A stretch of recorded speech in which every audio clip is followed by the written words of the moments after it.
Hey everyone, and welcome to today's video, to which we are on Supercross 6.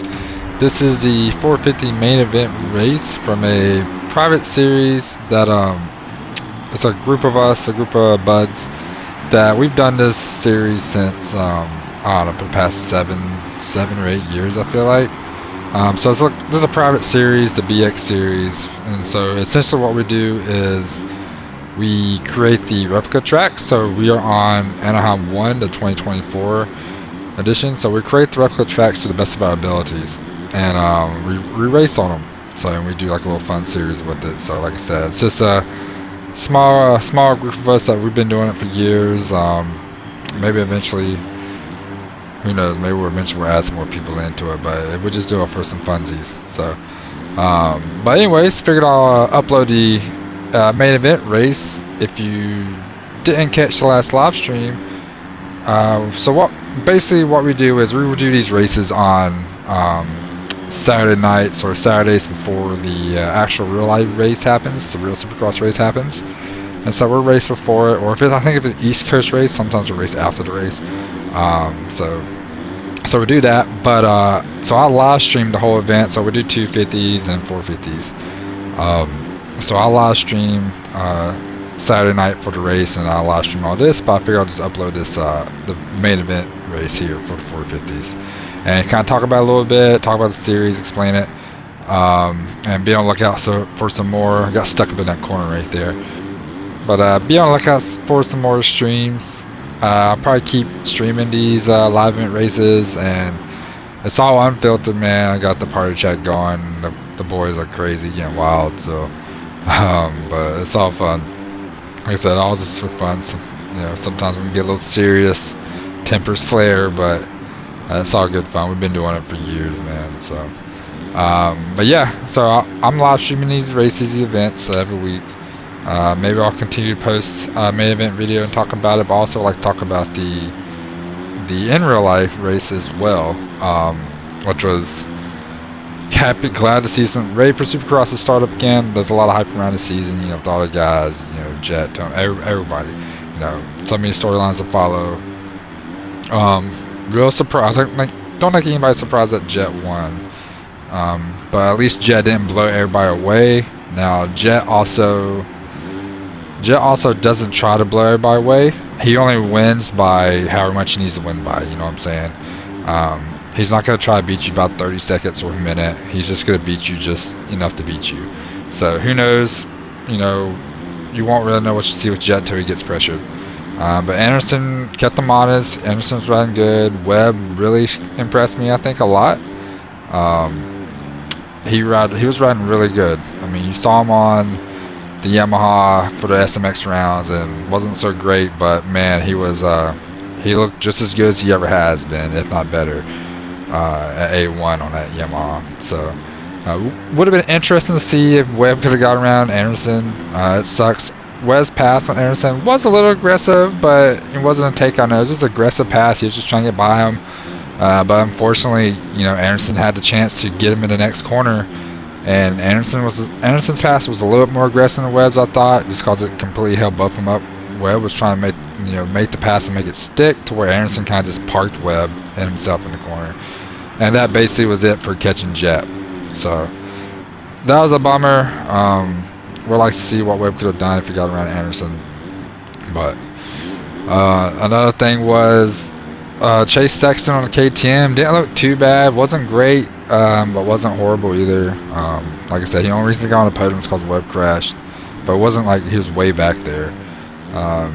Tomac was a little surprising that he was so far off the pace back there, but he has come back from injury. I mean, I'm not panicking yet over these results. Give him some time. He's coming back from injury. See what he can do, and go from there. Give it a few rounds, man. Give it a few rounds for him. Plessinger in a heat race was flying. Looked like he had some speed. Didn't really see too much in the main event from him, but Plessinger looked good. Malcolm didn't look as good as I thought he might look. He looked good, but he wasn't the same Malcolm that you saw last year at Anaheim 1. And then, who else you got? Roxon won the heat race, looked pretty good, but unfortunately went down with that crash. in the main event. And man, oh man, what about Hunter Lawrence though? His heat race. So Vince Friese is known for getting good starts, right? So Vince Friese was up there on the outside, and Friese kind of closes off the inside of the corner, which he's in front of basically everybody. There was some other bike on the right side of the track. I'm not sure who it was, but it might have been Webb. But anyways, so Friese was in front of Hunter Lawrence. Hunter was coming in the corner, and granted, Friese did come over pretty hard, which, you know, he's in front, man. He can do that. You know, he can go left or right. I mean, I'm okay with Friese doing that. It was a little, you know, he didn't have to cut over so hard, but that's just what he did. And maybe Hunter Lawrence and some of the other guys weren't expecting either, because it wasn't just Hunter Lawrence that locked up the brakes. I mean, Sexton locked them up, Tomac locked them up. You can see him in a video, especially in the slow-mo one, that just locks him up. But Hunter just goes in there kind of hot. Again, Vince Friese did shut the door pretty hard, but unfortunately Hunter just goes down from that. Maybe he should have been a little bit more cautious going to the first corner, is my take on it. But Friese did come over I can't talk. Friese did come over hard, but you know, it is what it is. You know, he's up front. You know, he doesn't want people getting on the inside of him. You can do that going for the whole shot to start. I mean, I'm not that mad about that move by Friese. Is it a kind of a bonehead or dick move? Yeah, but it's not that horrible. So Hunter Lawrence doesn't get through in the heat race. He goes out for the LCQ, gets a horrible start. I don't know, maybe he's having nightmares again from the heat race start. But gets a horrible start on the best bike on the line for the LCQ. And has to work his way through the pack. I mean, he was like about dead last off the start. So he works his way up through the field. Pretty good job there. And then he was catching the 4th place spot, which I think was Cade Clayson. And it finally came down to the last lap. And it looked like Hunter might have a shot, but then he messed up that long rhythm section that I just went through right there. He messed up that rhythm section. Hits like clips a tough block, so he got lucky he didn't go down. So he misses that, but he did make one last ditch effort in the final corner, but just really wasn't close enough to do it. That mistake in that rhythm section really hurt him. So looks like we're making a move right there on $1.50. Right there. Then we get the pass going. Sorry, I'm watching this race back in real time. We're recording this video, but so yeah, Hunter Lawrence not making the main event. The factory rider not making the main event. They all made a big deal about Volan last year on a KTM on the 250 class not making the main event. So I think they should be making a big deal about Hunter not getting into the main. I know it's his first 450 race, Supercross race, but you know, he's expected to get into the main no matter what, really. So. No excuse really in the LCQ for how he rode, and his start was pretty bad, but I'm sure he'll bounce back and he'll be better this coming week in San Francisco. But going to the main event, I mentioned Vince Friese, you know, with the Hunter Lawrence incident. Well, during the broadcast, you didn't see this happen in the broadcast. If you follow like Dean Wilson, like on his YouTube or whatnot, or those videos too going around online, Vince Friese absolutely cleans Dean Wilson out. Like, I don't know why. It was towards the beginning of the race. I don't know if it was like lap 2 or what. I don't know. But he takes he takes Dean Wilson and himself out of the race. Well, out. You know, they can both go down, right? Rule of thumb is if you're gonna take somebody out, you're not allowed to go down with them, right? But yeah, he just straight. I think it was over the finish. I believe it was over the finish line. Jump after the triple. So you got the finish line jump right here. You got this triple. Dean Wilson was going around outside, and Vince Friese just cuts right across the inside and just completely takes him out blindsides. And Wilson said he didn't know, he even though Vince Friese was behind him.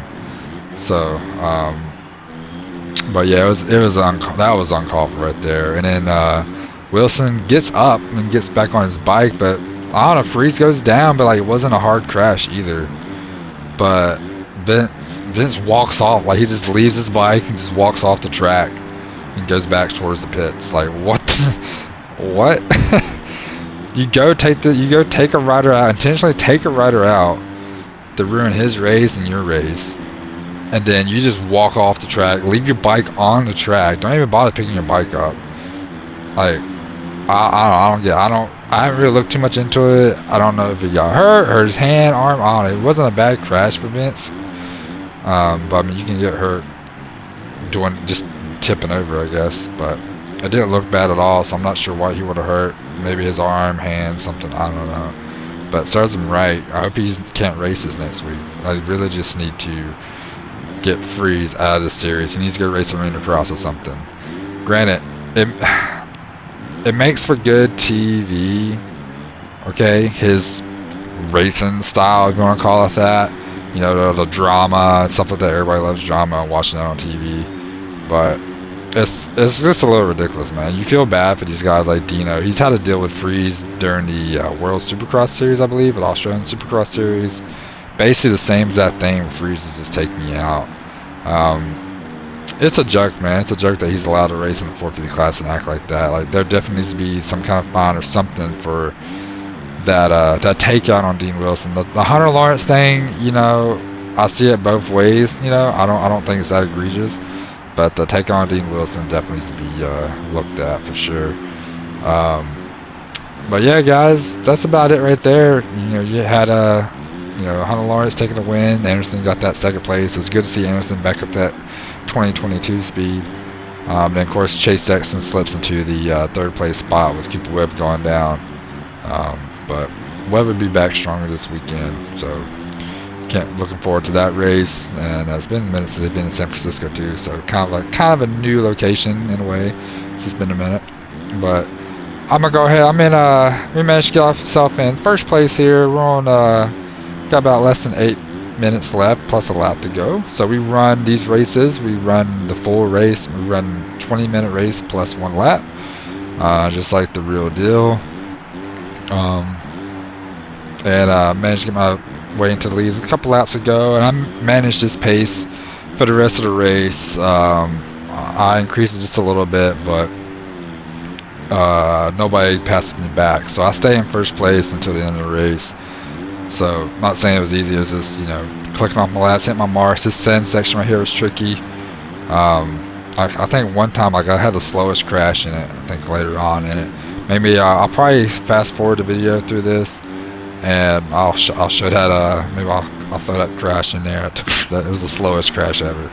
I'll fast forward, but you guys don't want to see me clicking off laps here with no racing and whatnot. But I'm gonna go ahead and end the video right here, and yeah, guys, appreciate y'all checking out.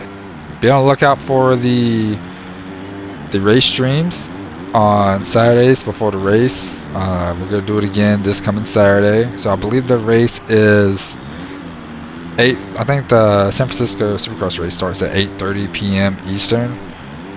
So we usually race a couple hours before, like 2 hours or so before the real race. So probably start streaming like around 6 p.m. That night. So this coming Saturday. So be on the lookout for that. Come by, check out the stream, check out the racing action, join in on the chatting, the trash talking, all that kind of good stuff right there. So, but yeah, guys, if you haven't already done so, hit that subscribe button, thumbs up on the video, man. Give it a like, comment down below, man. Let me know if you appreciate this kind of content, if you want to see it, or if you just good with watching the live streams, or do you want more race videos like this. But that's gonna do it for me, guys. I'm gonna fast forward here towards the end so you guys can see the final results, and yeah, I'll see you guys in the next stream.